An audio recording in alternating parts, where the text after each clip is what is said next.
The Velthari had always believed the universe was a peaceful place. For over 3,000 years, their crystal cities floated serenely among the clouds of 7 different worlds. They grew flowers that sang in harmonious frequencies and built libraries that stretched beyond the horizon. War was something they read about in ancient history books, a brutal practice their ancestors had abandoned long ago. But peace doesn't last forever. The first colony to fall was Vethmira, a beautiful world where the Velthari cultivated healing crystals. The distress signal lasted exactly 47 seconds before cutting to static. Then came Jeltara, their agricultural hub, silent after just 18 minutes of panicked transmissions. By the time the Third World went dark, the Velthari Council finally understood what they were facing. The Krex swarm moved like a plague across the stars. These weren't soldiers or even warriors in any sense the Velthari could understand. Krex were hunger given form, a collective consciousness that existed only to consume and reproduce. They stripped worlds bare of every living thing, every useful mineral, every drop of water. What they couldn't eat, they destroyed. What they couldn't destroy, they corrupted. Thelanara had been working the communication arrays for 60 years. Her delicate four-fingered hands trembled as she watched another red indicator blink out on her display. That was the 4th colony in 2 days. At this rate, the swarm would reach the homeworlds within a month. The council had debated for hours about whether to call for help. Pride was a dangerous thing, even for a dying civilization. But as reports flooded in about Krex bioships the size of small moons, about warrior drones that could tear through their strongest metals like paper, pride seemed less important than survival. Thelanara pulled up the old star charts, the ones from the Great Mapping Expedition 2 centuries ago.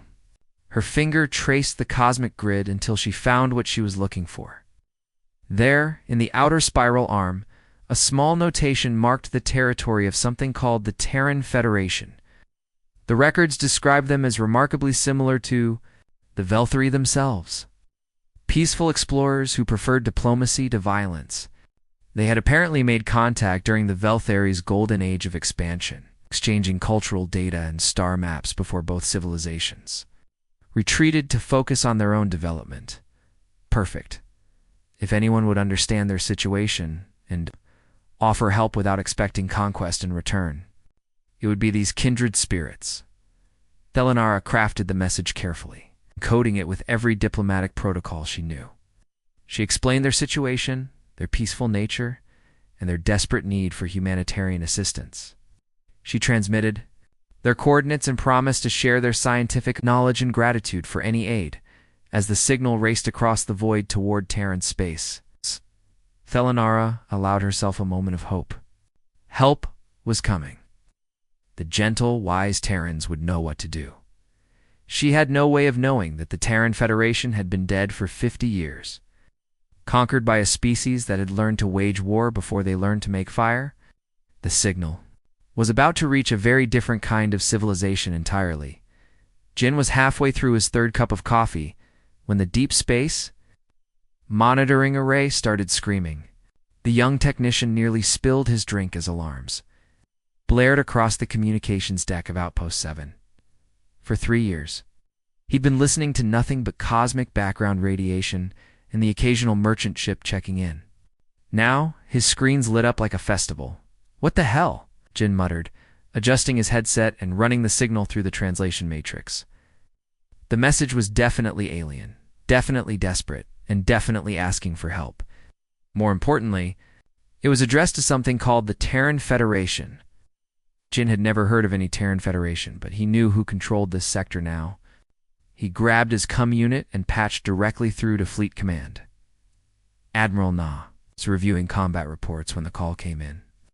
The grizzled veteran had spent the last 15 years putting down rebellions, fighting pirates, and keeping the peace in humanity's ever-expanding territory. She'd seen everything the galaxy could throw at her, or so she thought. "Sir, we've got an alien distress signal." Jin's voice crackled through the speaker. "They're asking for humanitarian aid. Says they're under attack by something called the Krex swarm." Leaned back in her chair. First contact situations were supposed to go through diplomatic channels, committees, and months of careful planning. But people were dying, and Na had never been one for paperwork when lives were on the line. "How far out?" she asked. 6 days. "At maximum burn, sir, but they sound pretty desperate." Na was already pulling up fleet positions on her tactical display. The 7th Fleet was currently between assignments, their ships fully supplied, and their crews getting restless. Captain Min Had been complaining that his people needed real action before they got soft. "Patch me through to Captain Min." "Nah," ordered Min, answered on the first ring. "Admiral, please tell me you've got something interesting for us. How do you feel about a rescue mission?" "Depends. Are we rescuing anyone who can shoot back?" Na smiled grimly. "Unknown aliens under attack by something. Called a swarm. Could be pirates, could be worse." "When do we leave?" That was why Na liked working with Min. The man had commanded destroyers since he was 25, had survived the Proximal Wars, and had never met a fight he wouldn't take. His crews were the same way, volunteers from every human world, men, and women who joined the fleet because they wanted to see what was out there and weren't afraid of a challenge. Within 2 hours, the 7th Fleet was moving. 12 destroyers, 4 cruisers, and 1 heavy carrier, all loaded with enough firepower to level a small moon. The crews ran their usual pre-deployment checks, cleaned their weapons, and prepared for another routine military operation. None of them realized they were about to become the first humans to make contact with alien life. None of them knew that this routine rescue mission would change how the entire galaxy viewed humanity forever. They just knew someone needed help. And helping people was what they did best. Thelanara was monitoring the approaching fleet with growing confusion. The ships that dropped out of hyperspace looked nothing like the elegant curved vessels she'd expected from the peaceful Terran Federation. These ships were angular, brutal-looking things covered in weapon ports and armor. Plating. They moved in tight formations that screamed military precision. "Maybe they're just being cautious," she told herself, trying to stay optimistic. "After all, they're coming to help us fight the swarm." Then she intercepted their communications. Commander Ree's voice came through the translation software with the casual tone of someone discussing the weather. "All right, people. Standard search and destroy formation. We'll sweep the outer system first, see what we're dealing with. If these Krex things are as nasty as the aliens say, we might lose a few." Ships in the initial engagement. Thelanara's crystals dimmed with shock. Lose ships? These people were talking about their own deaths like it was just part of the job. "Sir," came another voice, this one belonging to someone called Wu. "Permission to take point with my squadron?" 8. "You took point on the last 3 missions." "Come on, Commander. My pilots have been practicing new attack patterns. We want to see how they work against a real swarm enemy." Lenara listened in growing horror as Wu actually laughed. "Besides, Lee's squadron thinks they're faster than us. This is our chance to prove them wrong. They were treating this like a game." The Velthari were facing extinction. Entire worlds had been consumed, and these rescuers were making jokes about who could kill more enemies. Commander Ree's response made things worse. "Fine, but I want clean runs. No showing off. We don't know their weapon capabilities yet, so assume everything can kill you until proven otherwise. Everything can kill you." The phrase kept repeating in Thelanara's mind. What kind of species lived with that assumption? What kind of people talked about death so casually? "Tactical analysis coming in," another human voice reported. "Enemy bioships are bigger than our estimates, but they're moving in predictable. Patterns recommend we hit them with long-range missiles first, then close for gun runs. Casualties?" I asked. "Probably lose 10 to 15% in the first wave. Maybe more if they've got surprises. 10 to 15%. These humans were planning to sacrifice their own people like it was perfectly normal. The Velthari would never accept such losses. Even one death was a tragedy that would be mourned for generations, but the humans kept talking, their voices calm and professional. They discussed attack angles and weapon effectiveness like they were planning a construction project. Someone named Tay even started arguing about which type of explosive would work best. Against biological armor, Thelanara realized with growing dread that they had made a terrible mistake. These weren't the gentle, diplomatic Terrans from their Records these were warriors from a species that had apparently turned warfare into a science. The most terrifying part? They sounded excited about it, as the human fleet moved toward the Krex positions. Thelanara wondered if they had traded one nightmare for another. Lieutenant, you had always been good with languages. Growing up in a family of translators, she'd learned 6 human dialects before she was 10. Now, staring at 2 completely different alien communication systems, she wondered if her skills were about to be put to the ultimate test. The first transmission came from the Velthari. Their message was formal, elegant, and surprisingly easy to translate. Expressed gratitude for humanity's arrival, shared tactical information about the Krex swarm, and politely requested coordination of rescue efforts. You found herself genuinely impressed by their courtesy. Even facing extinction, these aliens remembered their manners. The second transmission was very different. The Krex message hit their communications, array like a sledgehammer. It's no pleasantries, no introduction, just raw psychic pressure that made. Half the bridge crew grabbed their heads. You felt the translation matrix struggle to convert concepts that human minds weren't really built to understand. Surrender. Flesh things. Feed time now. You blinked at her screen. Well, that's direct. Commander Ree leaned over her shoulder. What exactly are they saying? Near as I can tell, sir, they're demanding our immediate surrender so they can eat us. The bridge fell silent for exactly 3 seconds. Then someone started chuckling. Within moments, the entire command crew was laughing. Did they just ... Tactical Officer Han wiped tears from his eyes. Did they seriously just demand that we surrender to them? I think so, you confirmed, double-checking the translation. They seem to believe we're some kind of easy prey. Captain Min's voice came over the comm from his flagship. You please? Tell me you're recording this, yes, sir? Full documentation of first contact procedures? Good. I want everyone back home to hear this. Min's amusement was obvious even through the static. These things just told the 7th Fleet to surrender. Han was already working at his station, preparing a response. Lieutenant Yu, ask them if they'd like to surrender to us instead. It seems only polite to offer. You stared at him. Sir, are you serious? Completely. Tell them we're willing to accept their surrender and discuss terms. Maybe they don't know any better. The response that came back nearly broke their translation system. The Krex collective mind seemed genuinely confused by the concept. They kept repeating variations of weak dash flesh, dash things, dash not dash strong, and feed prey now, as if they couldn't process the idea. Their intended victims were offering to accept their surrender instead. Meanwhile, the Velthari were listening to this exchange with growing alarm. Thelanara's voice came through on a private channel, urgent and worried. Humans, please understand, the Krex have never retreated. They consume everything. Diplomatic solutions are impossible with them. You translated for the bridge crew. Han just shrugged. Well, we offered. That's what diplomacy is for, right? Now we can say we tried talking first. Sir, you said slowly, I don't think the Velthari expected us to joke with a species that's trying to eat us. Probably not, Han agreed. Cheerfully.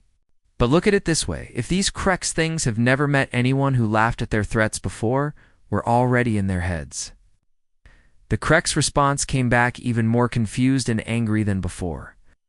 You realized that humanity had just accomplished something unique in galactic history.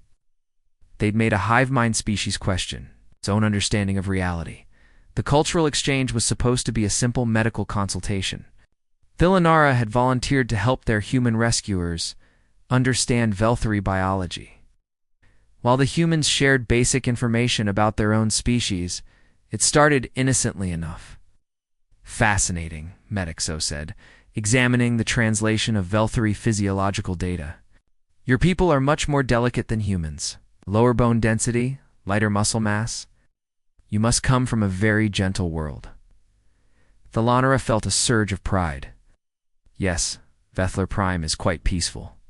Our gravity is light, our atmosphere is perfectly balanced, and we've eliminated all dangerous predators. It's considered a Class 3 paradise world. He nodded politely. Sounds nice. Earth was a bit different. What class was your homeworld? Oh, Class 12, I think. Maybe 13. The scientists kept arguing about it. Thelanara's crystals flickered with confusion. Class 12 worlds were theoretical nightmares, planets so hostile that complex life shouldn't even be possible. I'm sorry, there must be a translation error. Did you say Class 12? Yeah, that sounds right. Constantly shifting weather, active volcanoes, massive predators, deadly bacteria, extreme temperatures, typical Deathworld stuff. The casual. Weso said typical Deathworld stuff made Thelanara's stomach drop, but how did your people survive? So shrugged. We adapted. Humans are pretty tough. Had to be. Growing up with tigers and bears and poisonous snakes everywhere. Tigers, bears, big predators. Tigers could weigh 300 kilograms, had claws like knives. Bears were even bigger. Some of them stood 3 meters tall, so smiled fondly. My kids love going to see them at the wildlife preserves. Thelanara felt dizzy. Your children voluntarily approach these creatures. Well, not wild ones. That would be dangerous. So pulled out a small device and showed her pictures. But we take them hiking in areas where they might see smaller. Predators builds character. Images on So's screen showed tiny human offspring, barely old enough to walk, standing near creatures that could have easily devoured them. Thelanara stared in horror.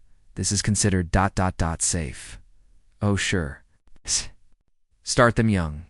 My daughter was rock climbing when she was 5, doing motorcycle races by 10. Kids need to learn about risk early, or they never develop proper judgment. Rock climbing, Thelanara's voice was barely a whisper. Scaling vertical cliff. Faces for fun. Great exercise. My son holds the school record for highest free climb, about 200 meters straight up. 200 meters, Thelanara. Is people considered a fall from 2 meters potentially fatal? And motorcycle racing? High-speed vehicles? Kids race them around tracks at 150 kilometers per hour. Teaches them coordination and confidence. Thelanara realized she was hyperventilating. These humans let their children do things that would kill most adult Velthari. They called it building character. So, she managed to ask, what do human adults do for recreation? So's eyes lit up. Oh, lots of things. Mountain climbing, skydiving, deep-sea diving, extreme skiing, base, jumping. With each word, Thelanara understood more clearly what they had summoned to fight the Krek swarm. Not peaceful diplomats, but survivors from a world that had spent millions of years trying to kill them. No wonder they laughed at the Krek's surrender. Demands the Krek swarm had conquered 47 civilizations using the same basic strategy. Overwhelm with numbers, absorb losses, consume everything. For 3,000 years, this approach had never failed. Smaller species would panic. Larger ones would retreat. And eventually all would fall to the endless tide of bio-ships. Then they met the humans. Marine. Sergeant Tay was having the time of her life, while the Kreks expected traditional ship-to-ship combat. Her boarding teams were treating the enemy vessels like a playground. All right, listen up, Tay announced to her squad as their assault pods prepared to launch. These bioships have thick armor, but weak internal structures. We're going in fast, planting charges, and getting out. Think of it like speed climbing. You want to reach the target, tag it, and rappel down before anyone notices. Her Marines grinned behind their helmets. Most of them had grown up doing exactly those kinds of extreme sports. The Kreks watched in confusion as small human pods shot directly into their largest vessels. Instead of trying to capture or hold territory like normal invaders, the humans would breach the hull, disappear into the ship's interior, and then evacuate within minutes. Then the explosions would start. Internal detonation in Bioship 7, reported the tactical officer. Complete structural failure. How? The Krek's hive mind demanded of its ship creatures. How do such small numbers cause such damage? The answer was that humans had learned to think three-dimensionally in ways the Kreks never considered. Out. While the swarm focused on exterior attacks, Tay's teams were placing their charges at critical stress points inside the ships, turning the vessel's own size against them. Meanwhile, Engineer Da was having her own fun with the enemy fleet. The Krex bioships were impressive, but they followed predictable organic patterns. Da had been modifying mining equipment since she was 12, and these alien vessels were just another engineering challenge. Captain requesting permission to deploy the modified asteroid miners, DA reported cheerfully. What did you do to them? This time? Captain Min asked, though he was already smiling. Well, mining lasers are designed to cut through solid rock, right? These bioships are basically really big, really angry space whales. So I figured, you turned mining equipment into ship killers. Technically, I just recalibrated the targeting systems and boosted the power output by about 300%. The Krex won't see it coming because they're not military weapons. She was right. The Krex had adapted to recognize and counter standard military armaments, but they had no defense protocols for industrial equipment. DA's modified miners sliced through their bioarmor. It's like it was made of paper. The most frustrating part for the Krex was that the humans kept changing tactics. Just when the swarm adapted to boarding parties, the humans switched to long-range precision strikes. When they adapted to that, the humans started using their own destroyed ships as guided missiles. This is impossible, the Krex collective mind raged. These creatures have no consistent strategy, no logical battle doctrine. What the Krex didn't understand was that humans had learned warfare on a planet that constantly tried to kill them. Adaptability wasn't just a tactic for humans, it was survival. The Krex collective consciousness had existed for over 3 millennia as a perfect unity. Every ship creature, every warrior drone, every bioconstruct shared the same thoughts, the same purpose, the same absolute certainty of victory. Individual fear was impossible when you were part of something vast and eternal. Then, the humans started getting creative. It began with something the humans called psychological warfare. Though Lieutenant Yu had trouble explaining the concept to the confused Velthari, the humans were broadcasting messages directly into Krex communication frequencies. But instead of threats or demands, they were sending something much more disturbing. This is Captain Min of the human vessel Determination, the message played. Across all Krex channels, we've noticed you're having trouble with our boarding parties. Might we suggest better interior lighting? Some of your corridors are so dark that our Marines keep getting lost and accidentally blowing up the wrong sections. Krex hive mind tried to process this. The enemy was offering construction advice. Also, the message continued, we found some of your crew members stuck in ventilation shafts. They seemed confused about how they got there. We've left them some snacks and a map back to the main corridors. Please pick them up when convenient. 4. The first time in 3,000 years, individual Krex ship creatures began experiencing something unprecedented. Confusion that wasn't shared by the collective. Some bioships actually started looking for the lost crew members the humans mentioned. Despite knowing logically that it was impossible, the psychological pressure intensified when Marine Tay started leaving messages inside the ships her teams had sabotaged. Handwritten notes in broken Krex translation that said things like, thanks for the exercise, great cardio. And your security system needs work, we got in through the trash disposal. The hive mind tried to maintain unity, but individual ship creatures kept reporting increasingly bizarre human behavior. One destroyer had somehow painted a smiley face on the hull of a Krex battleship without anyone noticing. Another team had rearranged the furniture in a bioship's command center and left flowers on the captain's desk. Engineer DA's modifications made things worse. She'd started attaching speakers to her mining equipment that played human music while they cut through Krex armor. The collective consciousness found itself involuntarily keeping time with something called rock and roll while watching their ships get destroyed. But the breaking point came when a single Krex warrior drone did something that should have been impossible. It ran away during a boarding action. As Marine Tay's team came laughing and joking through the corridors like they were on a field trip, one drone suddenly decided it didn't want to be there anymore. Without orders from the collective, without permission, it simply turned and fled.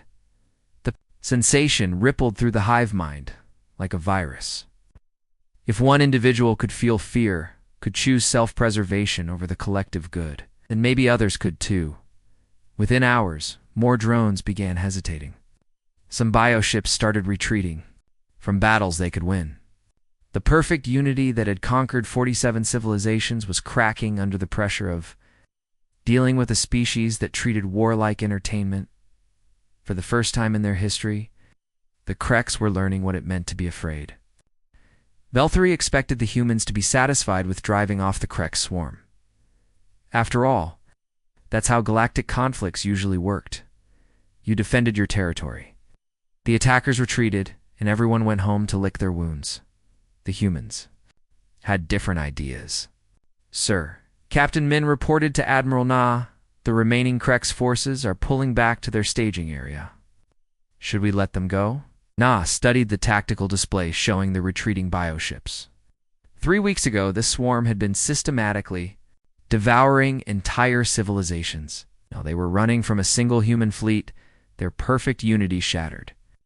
Their individual units making decisions without collective approval? Absolutely not, Na replied.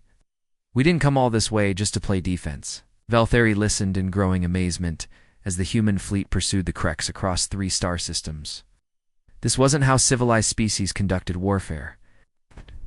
Defended your allies, repelled the invasion, and then negotiated terms. You didn't chase a retreating enemy back to their home base like some kind of predator. But humans, Stellanara was learning, approached most problems like predators. The Krek staging area was an impressive sight, dozens of bioships clustered around a massive living station that pulsed with organic energy. For 3,000 years, this had been the forward base for countless invasions. No enemy had ever gotten close enough to threaten it. Admiral Na positioned her fleet just outside weapons range and opened a direct communication channel to the Krek's collective consciousness. This is Admiral Na of the human fleet, she announced, her voice carrying the authority of someone who'd spent decades making life-or-death decisions. We need to have a conversation. The Krek's response came back confused and fractured, multiple voices trying to speak through their failing hive mind. Humans retreat. Now this space, ours. Leave or feed. I actually smiled. I don't think you understand your situation. Your invasion failed. Your unity is broken. Half your ships are making independent decisions, which terrifies the other half. Right now you have 2 choices. She paused, letting the translation systems work. Choice 1. We establish peaceful coexistence. You stop eating civilizations, we stop hunting you. Everyone goes home happy. You never submit. Feed always, consume all. I was hoping you'd say that. Naz's smile turned predatory. Choice 2. You. Learn something interesting about human culture. The cum channel crackled as Na's voice took on the casual tone of someone discussing the weather. See, humans are the only species we know of that hunted our own apex predators to extinction just for fun. We didn't need to kill tigers, sharks, or bears. We did it because they were dangerous, and we wanted to prove we were more dangerous. The Krek's collective fell silent. So here's what happens next. Na continued cheerfully. Either you become peaceful, neighbors, or you become our new hobby. And trust me, when humans decide something is our hobby, we get very creative about it. The ultimatum hung in space between 2 very different forms of life, one that had conquered through overwhelming numbers, and another that had survived by being too stubborn to quit. The choice was theirs. 6 months after the Krek swarm's unconditional surrender, Thelanara sat in her communication chamber watching the galaxy transform before her eyes. The peaceful Velthury had always been observers of galactic events, never participants. Now, they found themselves at the center of the biggest shift in power anyone could remember. The news had spread faster than hyperspace travel itself. Every major civilization in the galaxy was talking about the same thing. A species called humans had appeared out of nowhere and defeated the unstoppable Krek swarm in less than a month. Not just defeated, they'd broken a 3,000-year-old hive mind and convinced it to become vegetarian. We've received formal diplomatic requests from 47 different species, Thelanara's assistant reported nervously. They all want to know the same thing. Let me guess. Thelanara sighed. They want to know everything we can tell them about humans. The requests were coming from everywhere. The proud Zephyrian Empire, which had never asked anyone for help in their 2,000-year history, wanted to establish cultural exchange programs with humanity. The mysterious, ethereal collective was offering to share their most advanced technologies in exchange for human military advisors. Even the ancient keeper species, who normally ignored younger civilizations entirely, had sent envoys asking about Deathworld adaptation techniques. But perhaps the most telling response came from the Hegemony Coalition, a group of aggressive species that had been slowly expanding their territory for centuries. Their message was brief. We wish to discuss non-aggression treaties with the Terran territories. At your earliest convenience? These were civilizations that had never shown fear before. Species that negotiated from positions of strength and took what they wanted by force. Now they were politely requesting meetings and offering trade agreements. Meanwhile, the humans themselves seemed completely oblivious to the chaos they'd caused. Admiral Na had filed her mission. Report like it was routine paperwork, responded. To distress call, eliminated hostile forces. Established diplomatic contact with local species. Fleet returning to standard patrol duties. Captain Min was already asking for his next assignment. Marines like Tay were treating the whole thing like an interesting training exercise. Engineer DA had started a side business selling Crexproof mining equipment to other species.